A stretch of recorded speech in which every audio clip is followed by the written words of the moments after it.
So hi there, welcome back. The video of today is another diecast review of this Formula 1 collection series that you can find in Italy in the newspaper shop. The model of this week, we are in the end of March 2023. I think is a production by IXO model. So you know that this series, both the Formula 1 collection and the Ferrari Formula 1 collection are both made by IXO, mostly for the older model like 70s car, 50s car, 60s car, and Burago for what about the modern Formula 1 cars, like the new Ferraris, the McLaren and so on. So they are mostly these two companies working for this collection, you know.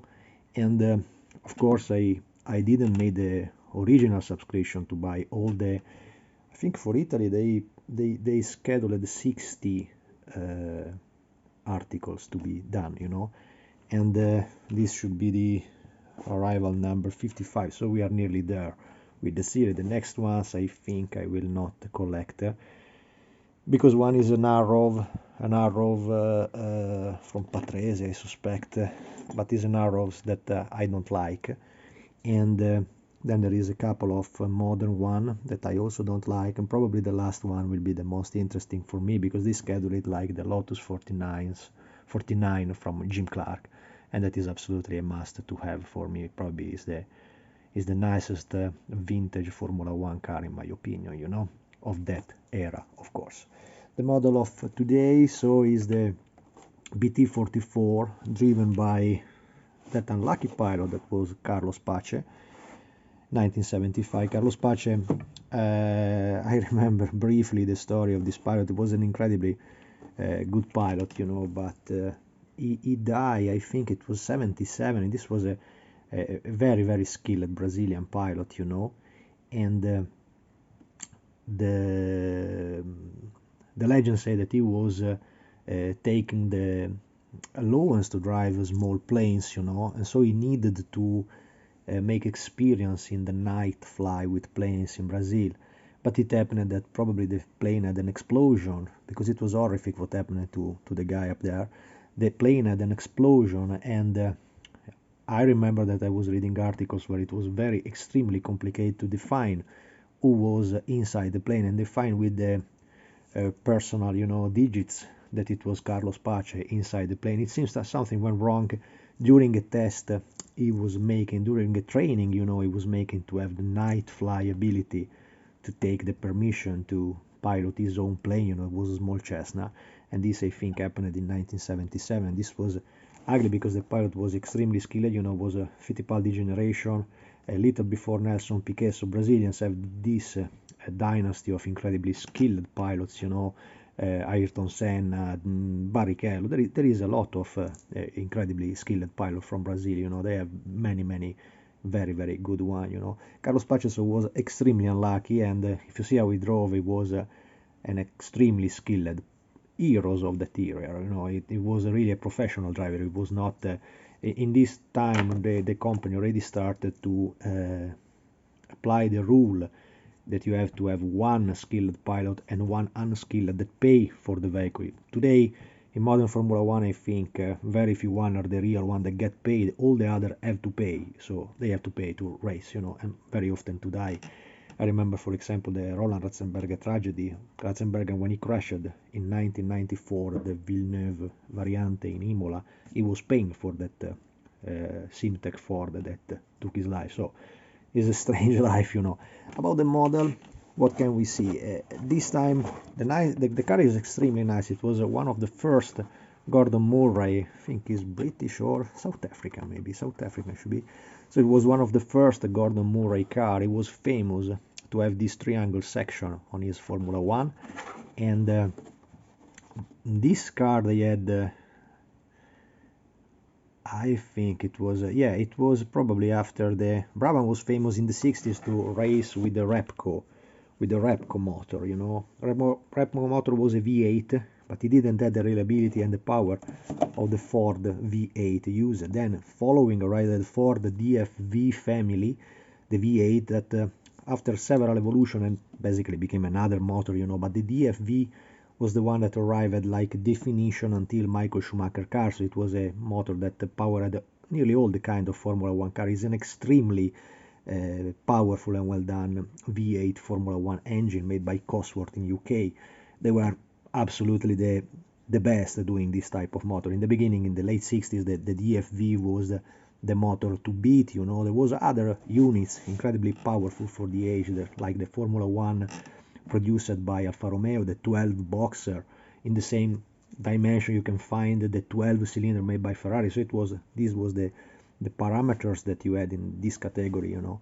This car was absolutely nice because in the model you also can see quite well done motor, you know. You also have the cable for the sparks over the heads, and despite there is no presence of photo etched part, the motor is absolutely nice and visible. I don't know if probably there is, usually I don't know, because as I always say, I want to keep this model like they are in their showcase. This is the series that costs 25 euros. Despite you can find also the series of 30 euros or the ordinary XO model that feature the complete plastic box, cost 5 euro more, you know, but it is not scheduled for this collection. So this collection still will end with this plastic blister over, you know, the plastic vacuum form sealed to the bottom of the carton. So if you want to open it and take a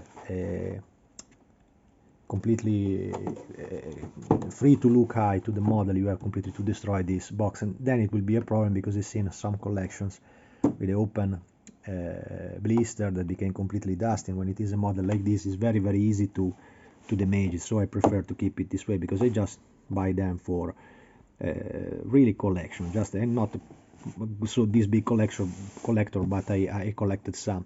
The only issue I found in my model, and this was sad because the model is overall one of the nicest that they have done, you know.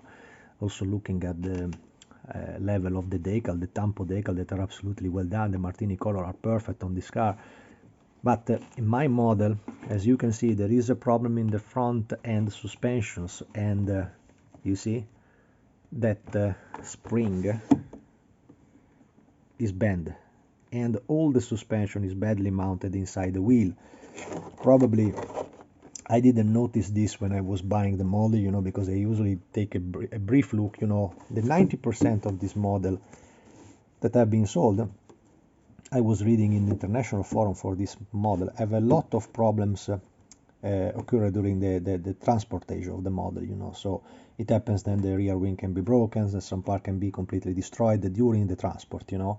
Instead, in this one, I suspect is really a mistake of the assembler that I didn't check in the moment when I was purchasing it, because I could absolutely change with another one, but I did not do. I was just checking if the alignment of the rear wing, and it was quite okay. And as usual, you know, the alignment of the wheels, because probably it happens that the big blister that XO model provides inside the box is forcing probably on this side the wheels. So it happens that very often, because not all the cars have the same dimensions on the front, and so you cannot have a standard blister. You have every time to adjust it to the model, and sometimes it happens like probably there, if you can see, that the plastic touch to the other part of the blister, pressing it like a spring in the inner side, and this can happen when it folds this way, the front suspension. This is very sad, you know. I should anyway open it and fix it, because it's anyway plastic part. I don't think I will do it. I will keep it like it is,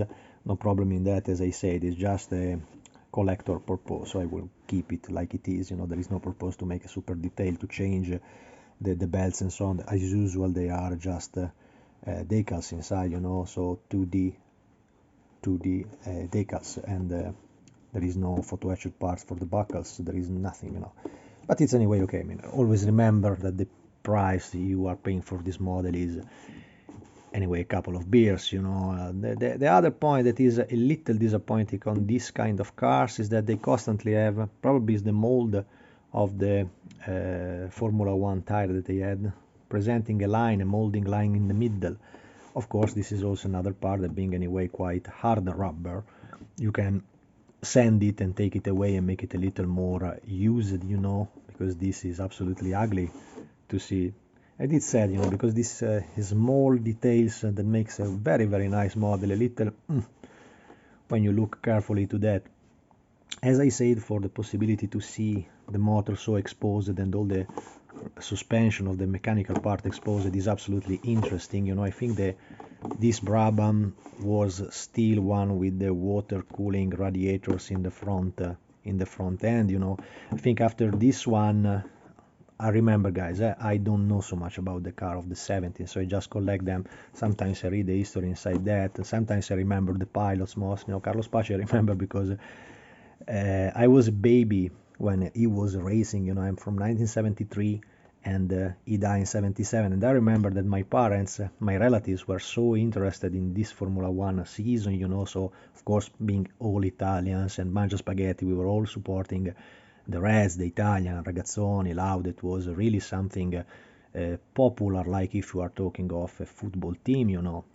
And I remember when this tragedy occurred, there was also a lot of speculation of who should be the one that would substitute Carlos Pace in the driving of this winning car. It was a winning car in the beginning of the season. I think even Carlos won in the beginning at Interlagos Grand Prix of the season. He win with this car, but then the car, as they say in the manual, had a lack of reliability during the season. So it happened that the car little by little became not any longer competitive during the season. And I suspect that this was the last one made in Formula One by Gordon Murray with this triangular section, because after all they had to reproject all the entire car, because from the following years the Brabham started to have the more powerful Alfa Romeo engine that was a much bigger motor, was much bigger unit, so all the car must be completely rebuilt from nearly zero, you know, nearly zero. The model, I think, as I said, is absolutely worth it, despite my example of that ugly mistake in the, you see how bended is the part, and from the telephone you cannot see it properly, but it is also bended in the lower part. So there is the spring bar that is also bended, the upper suspension that is bended. Seems like if somebody just wanted to press it to close the model and prepare it quick. As we always say, always remember where they are made. Nothing bad with the Bangla guys, but I think this is a model that is paid nearly nothing in the beginning, so you cannot expect that the guy assembling that model keeps so much more attention like an ordinary modeler will do in his room preparing his model for his collection or any competition. So this is absolutely respect, and I buy them. So my way to respect them is to be a client of this collection and always talk good about them. I think they are making absolutely a stunning job. That's it. Wonderful car, and don't miss it. Thanks for watching.